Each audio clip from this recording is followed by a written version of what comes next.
dedicated to helping companies, from nonprofits to the Fortune 500, find food for meetings and company events with online ordering and 24/7 live support.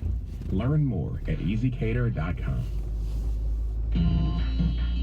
This is the New Yorker Radio Hour, a co-production of WNYC Studios and the New Yorker. Welcome to the New Yorker Radio Hour. I'm David Remnick. Since the beginning of this year, legislatures around the country have introduced hundreds of bills that restrict, at least in some way, the rights of trans Americans. As of right now, we are at around 500 as of this morning, and last year, we had 550 the entire year. Erin Reed is a journalist and trans advocate who compiles the data from around the country.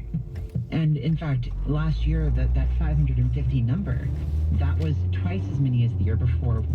Now, these bills are not all being voted into law, but these aren't isolated cases. It's happening in state houses all over the country.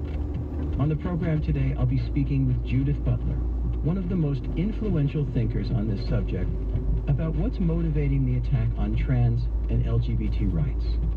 But first, we wanted to hear from Erin Reed about the wave of anti-trans legislation in the United States.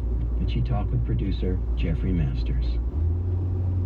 So, Erin, we're talking about these anti-trans bills more broadly, but I want to get specific for a second. You know, using Florida as an example, which has passed and proposed some of the most restrictive laws in the country, can you talk about what those bills are and how they're affecting people who live there? Florida just last year passed a ban on gender-affirming care for transgender youth, which is something many people have recognized. But what also happened there was they passed a restriction on transgender adults that very closely mirror the trap laws that were used to target abortion providers over the last 2 decades, basically stating that nurse practitioners could no longer provide care, providing misinformation forms, very similar to the sort of abortion misinformation forms that we've seen, and more. And these restrictions essentially are designed so that many clinics cannot meet those restrictions and therefore must close down. Another thing that I'll mention is that Florida has a bathroom ban, a criminal bathroom ban, that could throw you in jail for up to a year for using the bathroom of your gender identity, and that makes it a very difficult place for trans people to travel in already.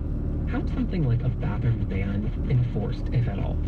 You know, we have seen actually surprisingly, a lack of enforcement in Florida. The fear is still there, and I think that a large way that the bathroom bans are enforced are through self-policing or through making people too scared to go to a bathroom. However, this has caught the eye of the DeSantis administration in Florida, which has issued rule changes to mandate that colleges and universities begin to enforce this legislation.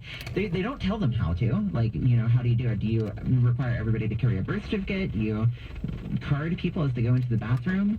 The reality of this is that it's going to be enforced on people who are publicly trans, who are out as trans, and it's going to be used to basically call police whenever somebody says, oh, there's a trans person or there's a man in the bathroom, is what's likely gonna happen. And we've actually seen this. There are videos of police being called against quote unquote men in the bathroom who actually turn out to be cisgender women who are gender nonconforming, which are common targets of the legislation whenever police are actually called.